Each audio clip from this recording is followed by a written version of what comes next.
चलो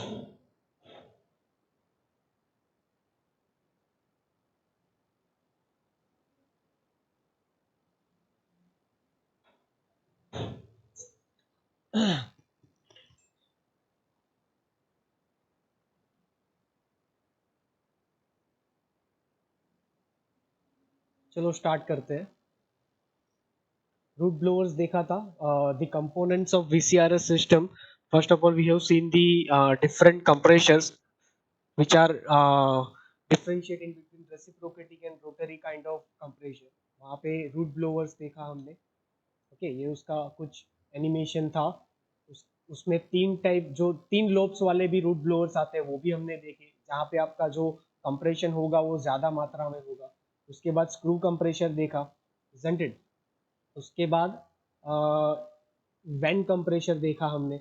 van compressor में जो है आपका, ये ऐसे वेंस थे और वो वेंस के साथ स्प्रिंग लगी होती है। ये सब चीजें आप हम कंडेंसर में, और जब भी हमने वो टी FMHM पढ़ाया था तब पंप के सेक्शन में ये सब पढ़ चुके हैं, isn't it? उसके बाद रोटरी वैन पंप, जहाँ पे आपका एक साइड इनलेट आता है और रेड पोर्शन में कंप्रेशन होके जा रहा है, isn't it? और आप देखोगे ध्यान से यहाँ पे, तो आपका जो पॉकेटिंग एरिया बन रहा है जहाँ पे आपका कंप्रेशन हो रहा है, यहाँ पे इनलेट में एरिया या फिर वॉल्यूम ज़्यादा है, फिर धीरे धीरे वॉल्यूम कम होता जा रहा है, isn't it? और जैसे जैसे वॉल्यूम जो है वो कम होता है वैसे वैसे प्रेशर बढ़ेगा, which is going to be indicate by this red symbols. Okay, उसके बाद सेंट्रीफ्यूगल कंप्रेशर देखा, same as centrifugal pump, no need to explain further. Axial flow air compressor, axial flow air compressor में क्या था कि आपकी एक, सपोज एक पूरा साइकिल ले तो उसमें ये जो पहला वाला पोर्शन है वो फिक्स ब्लेड्स का रहता था, और ये जो आपको दिख रहा है वो रोटेटिंग ब्लेड्स रहती थी, isn't it? जहाँ पे आपका एयर यहाँ पे इंटेक हो रहा है, ये आपका पूरा केसिंग है, केसिंग के साथ जो ब्लेड अटैच है, यहाँ पे पहली वाली देखिए, तीसरी, 5, 7, ये सब ब्लेड्स जो है वो केसिंग के साथ अटैच है। So it is a fix blades. Okay, यहाँ पे लिखा है फिक्स ब्लेड्स। और जो अंदर के पोर्शन के साथ अटैच है उसको बोलते हैं रोटेटिंग ब्लेड्स। ओके, और उसके बाद ये पूरा रोटेटिंग होता है और कंप्रेस होके एयर आपका बाहर निकलता है, isn't it? चलो, तो उसका कुछ प्रैक्टिकल एप्लीकेशंस है। आप यहाँ पे मैंने एनिमेशन भी रखा है, आप ध्यान से देखोगे तो यहाँ पे ये केस के अंदर पहली रोटेट कर रही है, दूसरी केसिंग के साथ फिक्स है। ओके, तीसरी रोटेट कर रही है, चौथी फिक्स है, isn't it? So this kind of arrangement is there in the axial type compression। और उसका एप्लीकेशंस क्या है कि भाई वो मैंने बताया था कि गैस टर्बाइंस और जेट इंजिन्स के अंदर यूज होता है, जहाँ पे आपका हाई स्पीड अचीव करना है आपको, isn't it?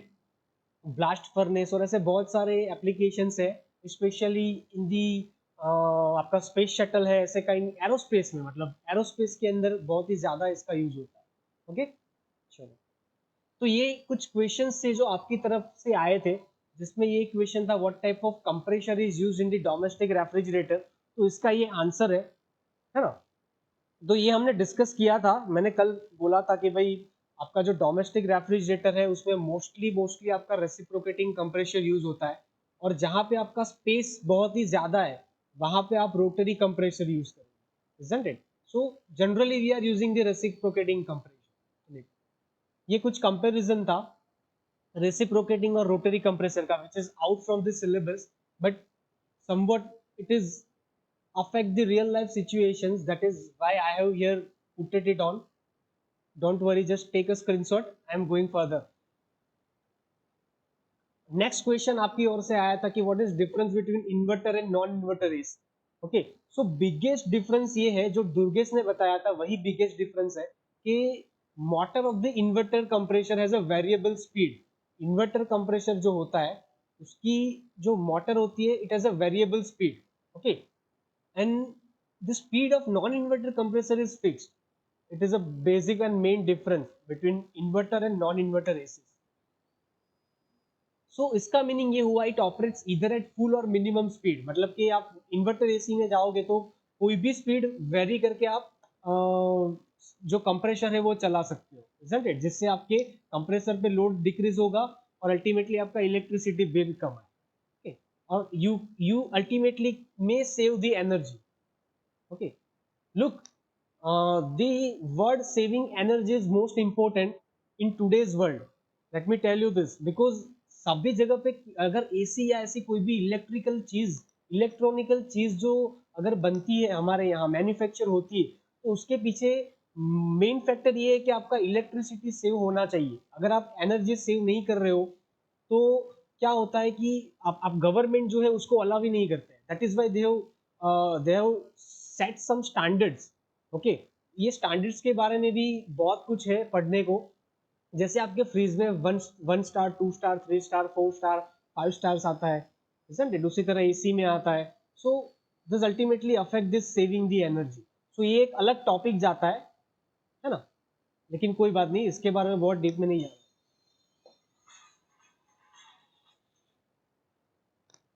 एक मिनट, एक इंपॉर्टेंट कॉल આવે છે, લઈ લો. हेलो, हाँ निकुंज भाई. हाँ निकुंज भाई. हाँ हाँ, આવ્યો છું. હું અમારો 12 વાગે લેક્ચર પતે ને એટલે 12:30 હું લંચ કરી લઉં, એટલે 12:30 તમે આવશો તો ચાલશે. અને તમારો કંઈક, હા બોલો બોલો. હા હા, હું છું 5 વાગ્યા સુધી. હા 5.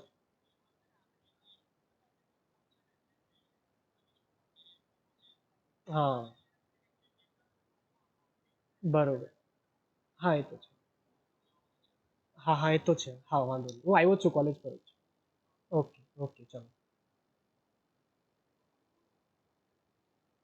ओके, सो यहाँ पे एक डिसएडवांटेजेस ऑफ इन्वर्टर एसी लिखा है, आपने मे भी स्क्रीनशॉट ले लिया होगा, इसके बारे में डिस्कस नहीं करते. Now the heat rejection device, can you name the heat rejection device? Any of you guess the name of heat rejection device? Tell me. आपकी रेफ्रिजरेशन सिस्टम में मोस्टली 4 डिवाइस होते हैं, उसमें हीट रिजेक्शन डिवाइस कौन सा है? बताओ मुझे. कंडेंसर. हाँ, condenser. Very nice. Mister Ashish Patel. Okay, condenser. Sir Durgesh Nishad. नहीं नहीं, मैंने आशीष पटेल को ही बोला बाद में कि कंडेंसर ऐसे. चलो, तो वो होता है कंडेंसर. उसके कुछ बेसिक फंक्शंस है.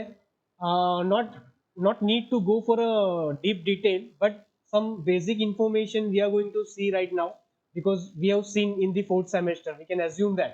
Okay, so definition and function. उसमें पहला है कि भाई it desuperheat the refrigerant vapor. Compressor, देखो आपका कंप्रेशर है यहाँ पे, एक मिनट,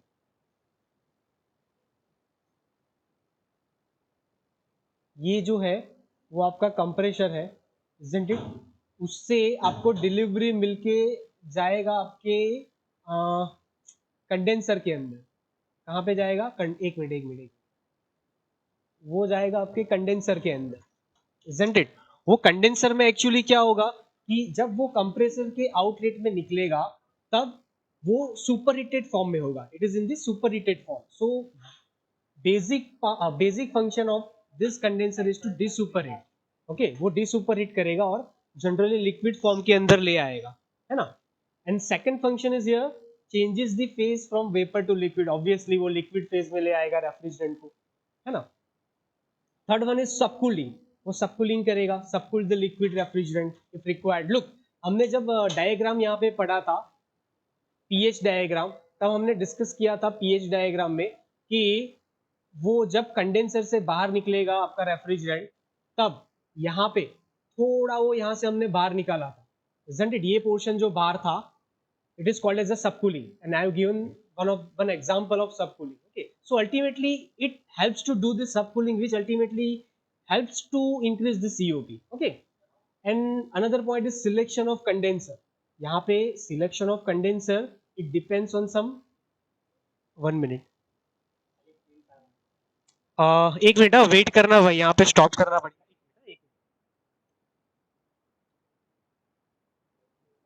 एक मिनट.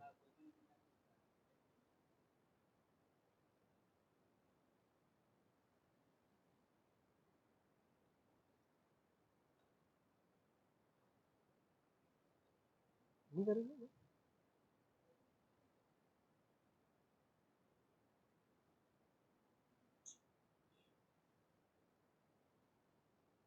वेबएक्स चालू હશે ને એટલે લોકો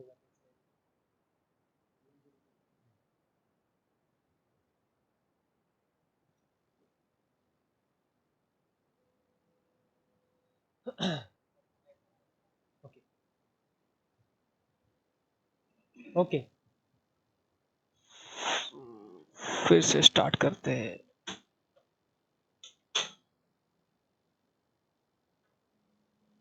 ओके यहाँ पे फिर से स्टार्ट कर रहे हैं। Sorry for the interruptions. तो कुछ फैक्टर्स है जिसपे आपका कंडेंसर का सिलेक्शन जो है वो डिपेंड करता है। सो वो कुछ बेसिक फैक्टर्स है जिसमें आपको पता है कि भाई कौन से टाइप का रेफ्रिजरेंट आप यूज कर रहे हो, कूलिंग मीडियम कौन सा यूज कर रहे हो, isn't it? तो ये दो जो है वो बहुत ही कॉमन फैक्टर है of design of condenser. Okay, types of condenser we have discussed: air cooled condenser, water cooled condenser, and third one is evaporative condenser, isn't it? तो ये कुछ कंडेंसर के टाइप्स है जिसके बारे में हम डिटेल में नहीं जाएंगे। उसके बाद एक्सपांशन डिवाइसेस। एक्सपांशन डिवाइसेस आपको पता है कौन कौन से होते हैं। कैपिलरी ट्यूब है, एक्सपांशन वाल्व्स है, ये सब एक्सपांशन डिवाइसेस है which are used in the refrigeration system. Okay, वो क्या करता है तो हमने जनरली ये भी देख लिया है कि भाई it regulate the flow of liquid refrigerant. देखो यहाँ पे लिक्विड रेफ्रिजरेंट लिखा है क्योंकि जब आपका रेफ्रिजरेंट कंडेंसर में से निकलेगा तो वो लिक्विड फॉर्म में होगा, isn't it? So it regulate the flow of liquid refrigerant to an evaporator। वहां पे evaporator के अंदर वो फ्लो कंट्रोल करेगा। That is why it is also called as metering device. Okay, you can also called as flow metering device और metering device. Second point is to reduce the pressure of liquid refrigerant coming from the condenser।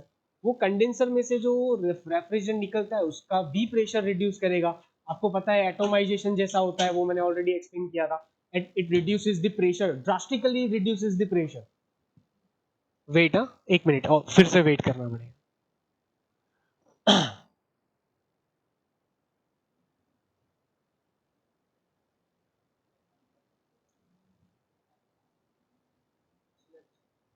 ठीक है, ठीक है, बस आई नहीं जैसा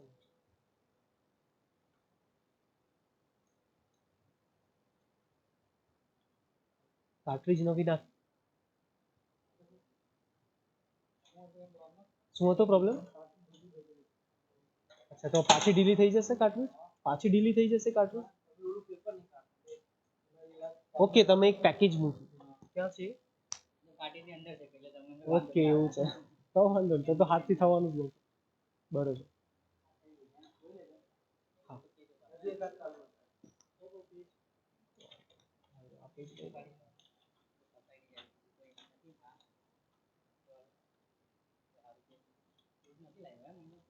કઈ નહીં, આ ચાલશે ને સર?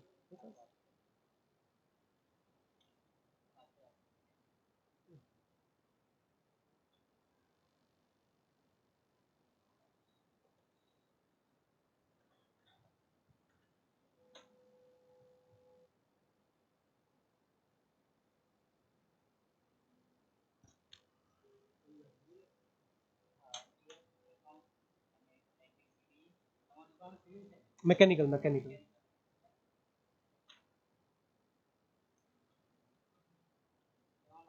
ध्रुव मेहता।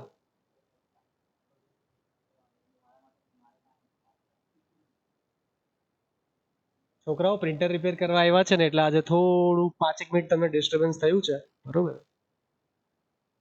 વાંધો નહીં સર। ચાલો ચાલો, મારી સાઇન જોઈશે।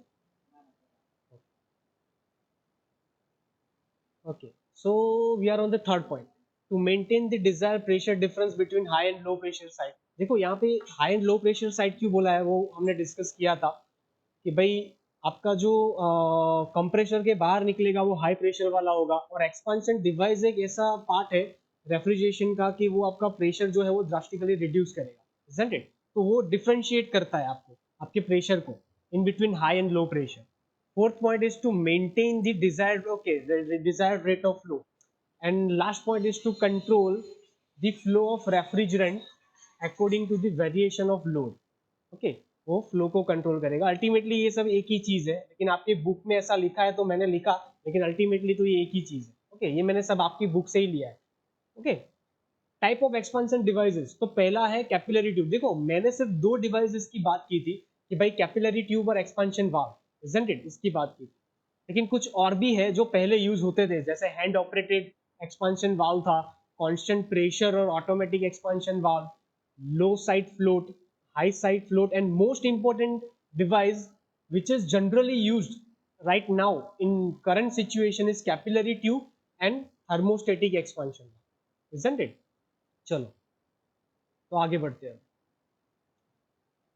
Capillary tube, it is used for small capacity unit. देखो यहाँ पे लिखा ही है स्मॉल कैपेसिटी यूनिट, मैं आपको बताने ही वाला था कि आपका जो कैपिलरी ट्यूब है वो इसके लिए डिजाइन किया गया है कि आपको इतना ज्यादा प्रेशर रिड्यूस नहीं करना है और आपकी जो रेफ्रिजरेंट मूव करने की और फ्लोरेट की कैपेसिटी जो है वो कम है, इजंट इट? वहां पे वो यूज होता है। लाइक रूम एयर कंडीशनर है आपका, स्मॉल कमर्शियल फ्रीजर्स है, फ्रीजर में यूज होता है, वाटर कूलर्स है जिसमें बहुत ज्यादा मास फ्लो रेट की जरूरत नहीं है।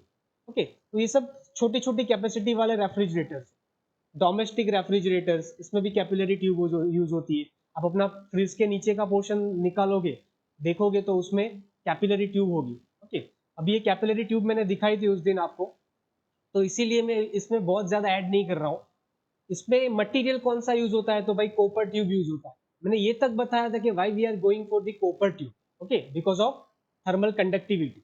डायामीटर जो होता है वो कैपिलरी ट्यूब का वो होता है 0.5 mm to 2.5 mm, isn't it? उसकी जो लेंथ होती है वो 0.5 मीटर टू 5 मीटर होती है। Okay, next point here is the pressure drop occurs in capillary tube which is due to the following reason. Okay, first point is high frictional resistance offered by small diameter। देखो यहाँ पे वो लोग क्या बोल रहे हैं, क्योंकि ये जानना जरूरी है कि भाई ड्रास्टिक प्रेशर ड्रॉप हो रहा है, so what is the reason, क्यों ऐसा हो रहा है, उसमें ड्रास्टिकली प्रेशर ड्रॉप क्यों हो रहा है। तो सबसे पहला रीजन ये है कि फ्रिक्शनल रेजिस्टेंस बहुत सारा आता है। ओके, क्योंकि उसका डायमीटर बहुत स्मॉल है, और दूसरा बिकॉज ऑफ फ्लूइड विस्कोसिटी। तो ये एक फैक्टर है कि भाई फ्रिक्शनल रेजिस्टेंस ज्यादा होता है। Second one, acceleration due to the flashing of refrigerant into the vapour. अभी जैसे जैसे फ्लैशिंग होगा वैसे वैसे एक्सेलरेशन जो है वो बढ़ेगा, तो उसकी वजह से भी प्रेशर ड्रॉप ज्यादा होगा। ओके, आपको पता है कि भाई एक पर्टिकुलर एरिया है, वहां पे वेलोसिटी अगर इंक्रीज होती है तो प्रेशर डिक्रीज होगा, और प्रेशर इंक्रीज होता है तो वेलोसिटी डिक्रीज होगी। Do you know which kind of principle it is? आपको ये प्रिंसिपल पता है, कौन सा प्रिंसिपल है? You have seen in the FMHM subject third semester, it is continuity equation. Okay, it is continuity equation, energy conservation principle भी बोलते हैं। ओके, तो ये उसके कुछ प्रेशर ड्रॉप होने के रीजन है। आपको सेकंड पॉइंट समझ में आया भाई? All of you, Ashish, Durgesh, Safan, second point जो समझाया मैंने समझ में आया? हेलो,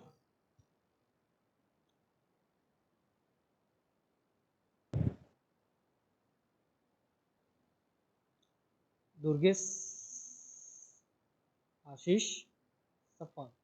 देखो ये लेक्चर में मैं थोड़ा फास्ट जा रहा हूँ, आपने नोटिस किया होगा, तो मैं इसीलिए फास्ट जा रहा हूँ। मैंने कल भी बताया था कि भाई फास्ट जाने का रीजन ये है कि ये सब चीजें जो है मैं ऑलरेडी बता चुका हूँ, और कंप्रेशर्स जो है it's like a pump when you are talking about the liquid. Okay, so वो सब सेम चीज थी जो हमने डिस्कस की थी, that is why I am going fast, क्योंकि अभी सिलेबस बहुत ज़्यादा है। और हमारे पास एक सर्कुलर आया है जीटीयू का, देखो ये सुनने लायक है। हमारे पास एक जीटीयू का सर्कुलर आया है जिसमें बोला गया है कि आपको आप अभी कुछ एक छोटी रेंज में स्टूडेंट्स को बुला के प्रैक्टिकल करवा सकते हो, मतलब आपको प्रैक्टिकल कंप्लीट करने हैं, ये बाय मैंडेटरी है, कंपलसरी। तो नेक्स्ट वीक से क्या होगा, आपका टाइम टेबल अभी बन रहा है, नेक्स्ट वीक से क्या होने वाला है, आपको कॉलेज पे आना पड़ेगा, isn't it, to attend the practicals. क्योंकि हमारे पास फिफ्थ सेम में 3 प्रैक्टिकल्स अवेलेबल है, डीजल इंजन का, फिर जो प्रैक्टिकल है वो रेफ्रिजरेशन टेस्ट रीग का है, और next one is air conditioning test rig. तो ये प्रैक्टिकल्स जो है, पूरे प्रैक्टिकल्स वो 7 नवंबर से पहले खत्म करने हैं। ये ऑफिशियल सर्कुलर है, ऐसा हो तो मैं आपको भेजता हूँ लेक्चर खत्म होने के। ओके, सो पर्पस क्या हो रहा है, देखो यहाँ पे जीटीयू किस डायरेक्शन में सोच रही है ये देखना जरूरी है कि अगर वो लोग चाहते हैं कि 7 नवंबर से पहले आपके प्रैक्टिकल खत्म हो, तो इसका मीनिंग कहीं ना कहीं पे ये है कि आपके थ्योरीज भी 7 नवंबर से पहले खत्म हो जाने चाहिए, या फिर up to maximum 15 November. Okay, Deepavali से पहले, ताकि वो लोग दिसंबर के फर्स्ट वीक में या फिर दिसंबर में आपका फाइनल एग्जामिनेशन पुट ऑन कर सके। समझ रहे हो मैं क्या बोल रहा हूँ? सो ये बहुत ही सोचने वाला सर्क्यूलर है। तो इसीलिए इसमें तो मैं पहले ही फास्ट जाने वाला था, मैंने बोला ही था, लेकिन अभी मैं और फास्ट जाऊंगा सब चीज। સર हाँ बोलो।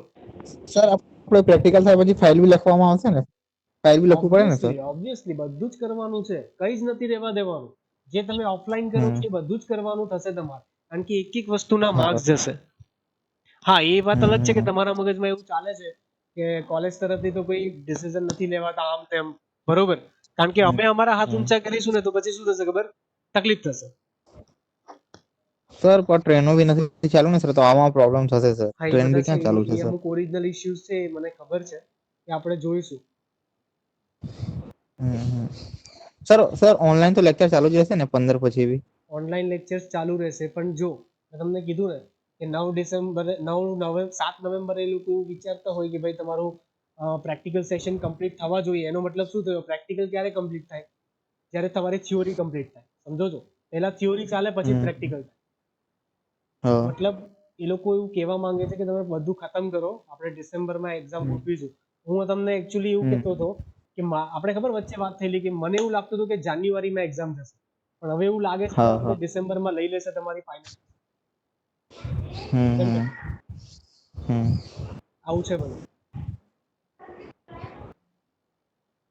અને કદાચ એવું બને કે આ વખતે થિયોરિટિકલ એક્ઝામ બી લે, એમસીક્યુ લેવાની છે, હમ તો જોવા જેવું છે આ બધું, બીજું કંઈ નહીં। હા હા હું તમને સર્ક્યુલર મોકલું લેક્ચર પર।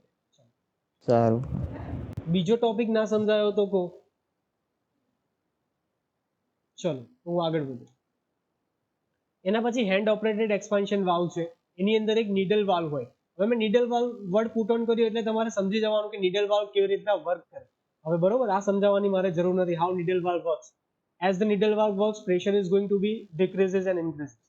Okay, the use of this valve is restricted as the valve operating under the constant loads for long periods of time such as cold storage or ice making plant। okay, इसका restriction है कि भाई वो constant load पे ही work करता है ना। तो हमको ऐसा चाहिए कि भाई इसमें आपको मास फ्लो रेट मुझे चेंज करना है तो मैं इसमें नहीं कर सकता हैंड ऑपरेटेड एक्सपेंशन वाल्व में। ओके, हमको वैरिंग लोड चाहिए। Next one is constant pressure expansion valve, इसमें वो इवेपोरेटर में कांस्टेंट प्रेशर मेंटेन करेगा, समझ रहे हो, उस हिसाब से वो वाल्व ऑपरेट करेगा। It works on the principle of maintaining a pressure in evaporator by adjusting a spring. So main word here is adjusting a spring. To maintain a pressure, it adjusts a spring. Okay, evaporator pressure fall कब होगा वो मैंने लिखा है, that valve will open more, जैसे जैसे valve खुलेगा ज्यादा तो प्रेशर जो है वो फॉल होगा, ऑब्वियसली एरिया इंक्रीज हो रहा है, isn't it? This results in rise of liquid refrigerant flow। Valve open होता है, उसको जगह ज्यादा मिलती है तो उसका फ्लो रेट भी ज्यादा होगा और प्रेशर भी कम होगा, isn't it? आपको ये मेरे ख्याल से नहीं समझ में आ रहा होगा, मैं बोल रहा हूँ मेरे ख्याल से आपको ये नहीं समझ में आ रहा है, आई गारंटेड। कोई बात नहीं, चलो थर्मल एक्सपांशन वाल्व, इसके लिए मैं सीधा आपको वीडियो की ओर ले चलता हूँ, और ये वैरिंग लोड है जो जनरली हमारे रेफ्रिजरेशन या एसी सिस्टम में यूज होता है। ओके, एक मिनट इसको जाने दो भाई।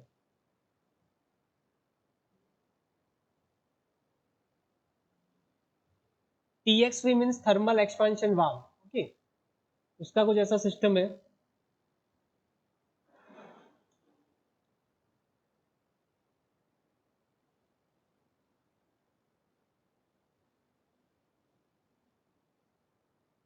ये जो दिख रहा है वो आपको कैपिलरी ट्यूब है, ग्रीन वाला कैपिलरी ट्यूब है, isn't it? और उसके साथ एक्सपांशन वाल्व भी जुड़ा हुआ है, देखो दो दो चीज एक साथ। अभी कैसे फंक्शन होता है वो दिखा रहे हैं। वाल्व ओपन होगा, यहां से आपका फ्लो जाएगा। ओके,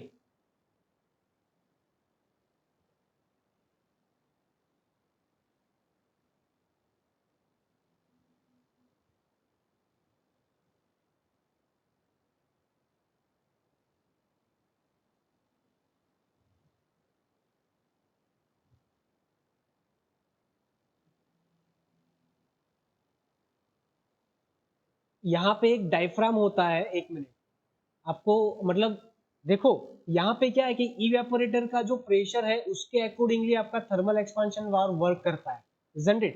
तो यहाँ पे इवेपोरेटर प्रेशर या उसका फ्लो रेट जो है वो ये जो ट्यूब है उससे वो लोग देखते हैं, और उसका जो आउटलेट है वो सीधा यहाँ पे एक्सपांशन वाल्व के इनलेट में डाला गया है।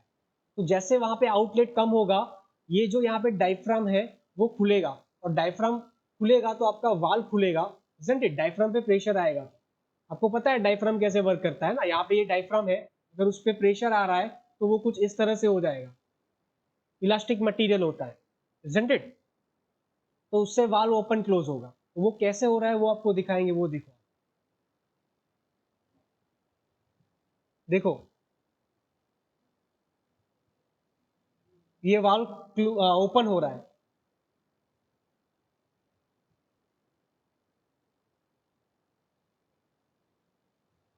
ये ऊपर चला गया फिर से।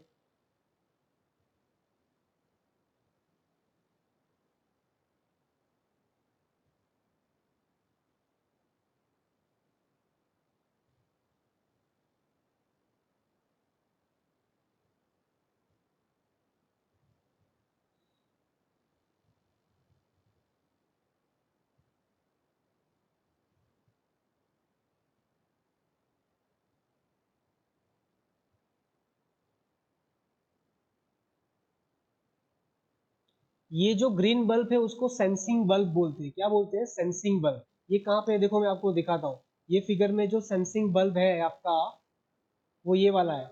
इसको क्या बोला गया है? Remote sensor bulb. समझ रहे हो? ये बल्ब है जिसका इवेपोरेटर के एंड पे कनेक्शन है, और वो जाता है सीधा आपके थर्मल एक्सपेंशन वाल्व के यहाँ पे। ओके, और उससे आपका ये वाल्व जो है वो ऑपरेट होता है। Have you got the concept? भाई समझ में आ रहा है ये?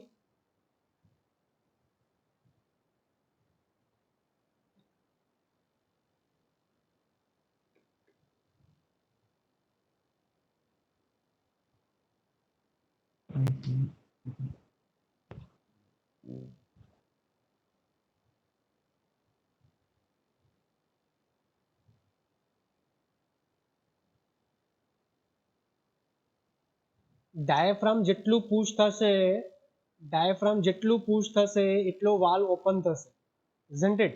ને ડાયાફ્રામ ક્યારે પુશ થશે? જ્યારે અહીંયા પ્રેશર અને ટેમ્પરેચર તમારું વધી જશે। ઓકે, અને મતલબ કે ત્યારે બેલેન્સ નહીં હશે, થર્મલ એક્સપાન્શન વાલ્વ અને ઇવેપોરેટરના પ્રેશર ટેમ્પરેચર વચ્ચે બેલેન્સ નહીં હશે, ઇક્વિલિબ્રિયમ નહીં હશે, ત્યારે આવું થશે। ओके,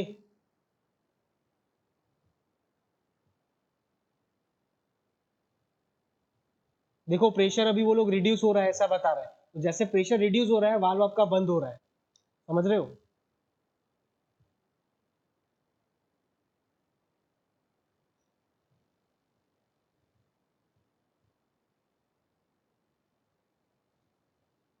और उसकी वजह से आपका रेफ्रिजरेंट फ्लो रिड्यूस हो गया।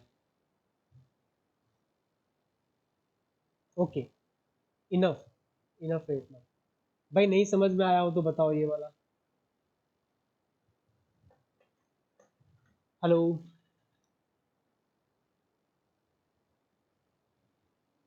I am waiting for your answers. This time I am waiting for your answers. यहाँ तक कुछ भी नहीं समझ में आया हो आज के लेक्चर में तो बताओ।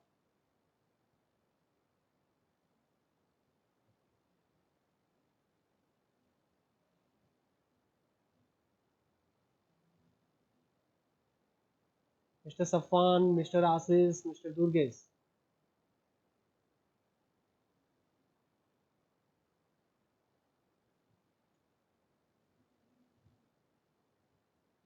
समझ में आया कि नहीं आया भाई? सफान, दुर्गेश, आशीष। ओके, आशीष को समझ में आ गया, सफान को भी आ गया। ओके, हाँ सर। ओके, ठीक है, चलो। सफान को कुछ बोलना है आगे? સફાન અવાજ નથી આવતો મને, સફાનનો અવાજ નથી આવતો.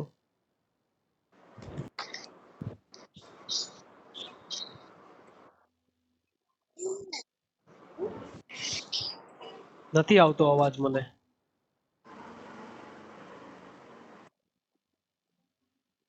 સફાન અવાજ નથી આવતો તારો.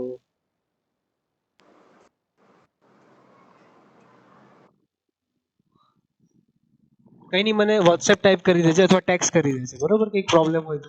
ચલો હું આગળ વધું છું. એના પછી કોન્સ્ટન્ટ સુપરહિટ વાલ્વ છે. તમારું સુપરહિટ જે છે એને કોન્સ્ટન્ટ રાખશે, બરોબર?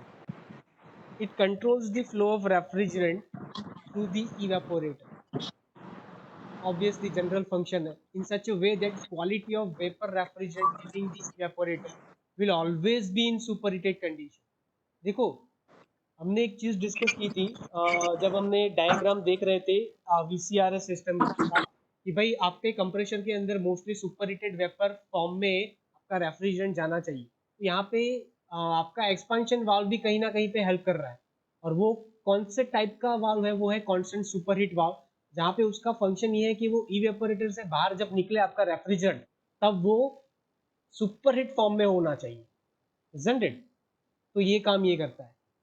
Fluid fill bulb, valve seat, needle, spring, ये सब उसके पार्ट्स मैंने बताया है, general parts of this valve. Now bulb is located at the outlet of evaporator. Obviously जैसे हमने थर्मोस्टेटिक वाल्व में देखा, इसी तरह यहाँ पे भी जो बल्ब है वो इवेपोरेटर के आउटलेट में होगा, तभी आपको पता चलेगा कि भाई सुपरहीटेड फॉर्म में है कि नहीं, isn't it? Which is connected to one side of the diaphragm.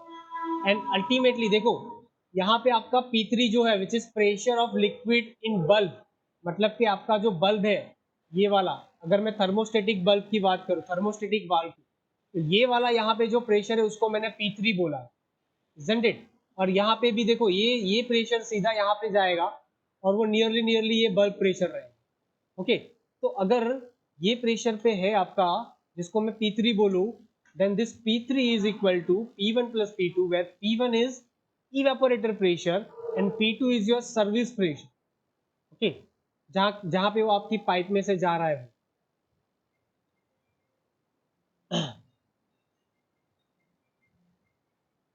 Now the fourth part is your evaporator. यहाँ पे एक्सपेंशन वाल्व खत्म होता है. ओके, अभी आ रहे हैं हम इवेपोरेटर. तो ये कुछ उसका क्लासिफिकेशन है. इवेपोरेटर क्या करेगा? It is a heat absorbing device. जैसे कंडेंसर हीट रिजेक्टिंग डिवाइस था, वैसे इवेपोरेटर हीट एब्सॉर्बिंग डिवाइस है. तो वो हीट एब्सॉर्ब करेगा from the refrigerated space. Okay, तो उसके कुछ क्लासिफिकेशन है according to the type of construction of the surface. Surface उसकी कैसी बनी है. ओके, तो सैलेंट ट्यूब टाइप है, ट्यूब इन ट्यूब टाइप है, सैलेंट कॉइल टाइप है, प्लेट टाइप है, बोर ट्यूब टाइप है, fin tube type, isn't it? तो ये सब उसके क्लासिफिकेशंस है अकॉर्डिंग टू द सरफेसेस. इसके बारे में हम जो भी है वो थोड़ा थोड़ा डिस्कस करेंगे. मैंने उसके इमेजेस रखे हुए, तो आपको पता चल जाएगा. According to the manner in which liquid refrigerant is fed, जहाँ पे आपका लिक्विड रेफ्रिजरेंट फेड होगा, उसके बारे में बात करूँ तो डायरेक्ट एक्सपांशन और ड्राई टाइप होता है एक, और दूसरा होता है फ्लडेड और ओवरफिट टाइप. इसके बारे में भी हम डिस्कस करेंगे. According to the mode of convection heat transfer, वो तो आपको पता है. देखो, ये तो आपको पता है ना, हमने ये देखा था. फ्री और नेचुरल कन्वेक्शन और force convection, isn't it? According to the operating condition, ये जो है वो आपका रियल प्रैक्टिकल सिचुएशन है, जहां पे आपको ये समझना चाहिए कि ये डिफ्रॉस्टिंग, फ्रॉस्टिंग, नॉन फ्रॉस्टिंग, ये सब वर्ड्स आपने सुने होंगे. फ्रीज में डिफ्रॉस्टिंग करते हैं, फ्रॉस्टिंग करते हैं. तो according to that type we have designed the evaporator in such a way that we can set a evaporator to defrost your refrigerant or your liquid. Okay, चलो.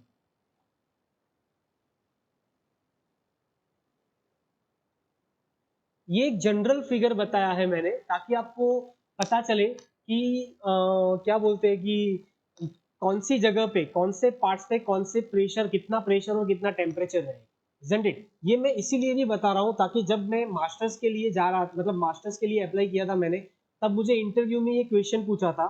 और इवन जीपीएससी ऐसी कुछ general preparation भी करोगे, या फिर even आपको अभी एमसीक्यूज आएंगे मे बी एग्जाम में, तो आपको ऐसा क्वेश्चन आ सकता है कि भाई कंडेंसर के अंदर जनरल प्रेशर कितना रहता है।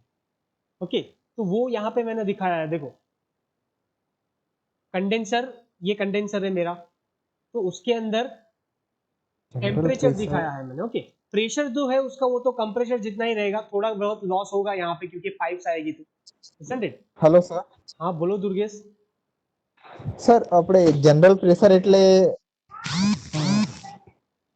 जनरली इन द सेंस कि एक पर्टिकुलर लिक्विड आप यूज कर रहे हो, देखो मैंने इसीलिए, मुझे पता था आपका यही क्वेश्चन आने वाला है, मैंने वो पहले से ही नोट कर लिया।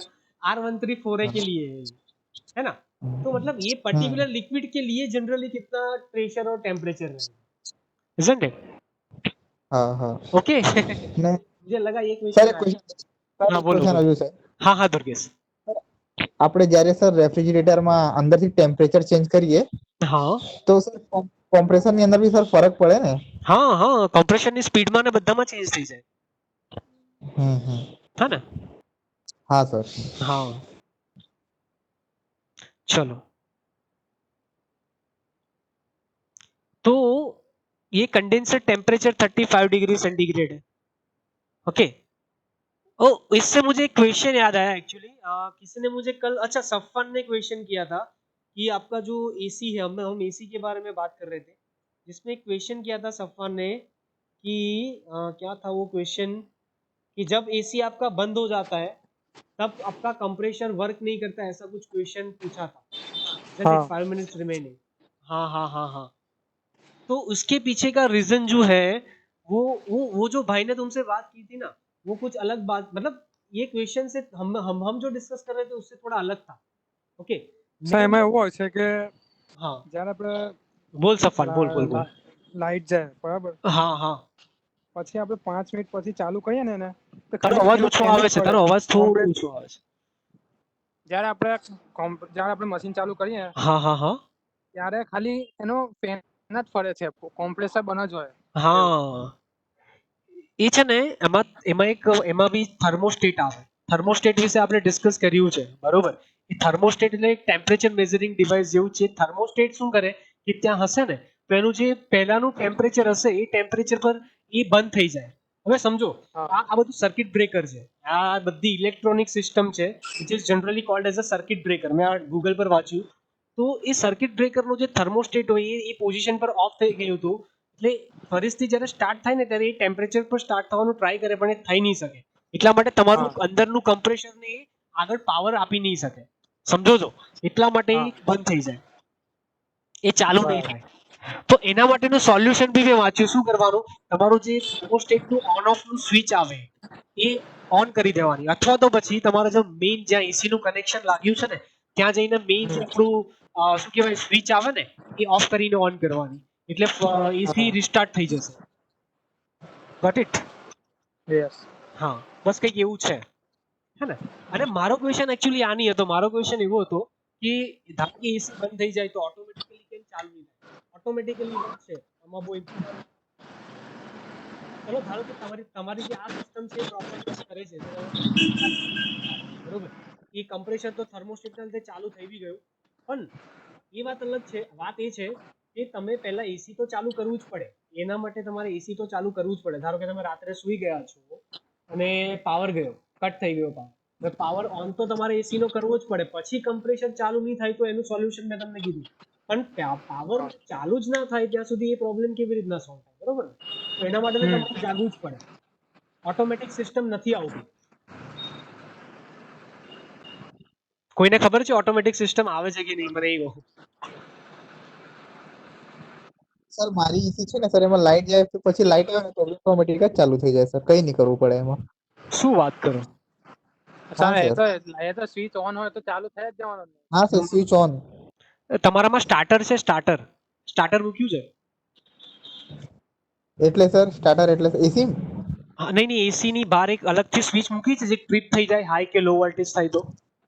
હા સર છે બધા, હા સર બંને રૂમમાં છે, એ તો ફોરમાં બી હોય છે જ, ને એ તો થ્રીમાં હોય બી જ, હા, હોવી જ જોઈએ. હા છે સર. તો મને તારા એસી ના ડેઝિગ્નેશન મોકલ, બરોબર? કારણ કે મેં જ્યાં વાંચ્યું તો એવું લખ્યું હતું કે શું કહેવાય, હા એ એસી ઓટોમેટિકલી સ્ટાર્ટ નહીં થાય, અને મને બી આનો એટલો એક્સપિરિયન્સ નથી કારણ કે માર્કેટમાં એટલું બધું નથી સર્ચ કર્યું, પણ તું કહે છે તો હું સર્ચ કરીને જોઈશ. એના સર માટે કેમ છે કે ને હું એક જોઉં છું. ઇલેક્ટ્રોનિક બીજી સર્કિટ મૂકવી પડે, હા એ હા સર્કિટ થી એ ચાલુ થાય એવું મેં વાંચ્યું. પણ જનરલી એ લોકો એવું લખ્યું કે જનરલી આ સર્કિટ બધા એસી માં નથી મૂકતા. હા ઓકે. હા ના સર, એટલે સર લાઈટ જાય ને એટલે બંધ સર, અંદરનું જે યુનિટ આવે ને સર એનું ફ્લેપ બી નહીં બંધ થાય, લાઈટ જો લાઈટ ચાલી જાય તો. પછી જયારે લાઈટ આવે ને ઓટોમેટિક ચાલુ થઈ જાય. બરોબર બરોબર, મને તારા એસી ના ડેઝિગ્નેશન. ઓકે. તો અહીંયા હું એ વાત કરતો હતો કે કન્ડેન્સર 35 ડિગ્રી સેન્ટીગ્રેડ પર હશે ફોર રેફ્રિજરન્ટ R134. એના પછી એક્સપાન્શન વાલ્વ જે છે એની એનર્જી બતાવી છે, actually not an energy, I am called it as enthalpy. Okay, આની એન્થાલ્પી છે લિક્વિડ પ્લસ વેપર. જુઓ, લિક્વિડ પ્લસ વેપર. ઓકે, તમે આ જોશો તો ઘણું બધું ક્લિયર થશે. ઇવેપોરેટરમાં -5 ડિગ્રી સેન્ટીગ્રેડ, પછી એ હીટ એબ્સોર્બ કરે એટલે એનું ટેમ્પરેચર વધે ધીમે ધીમે, બરોબર? અને તમારા -5 ડિગ્રી સેન્ટીગ્રેડ પર એ કમ્પ્રેશરમાં જાય, અને આ -5 ડિગ્રી સેન્ટીગ્રેડ પર તમારું જે રેફ્રિજરન્ટ છે વેપર ફોર્મમાં હશે. કયા ફોર્મમાં? વેપર, મતલબ કે ડ્રાય સેચ્યુરેટેડ વેપર ફોર્મમાં હશે.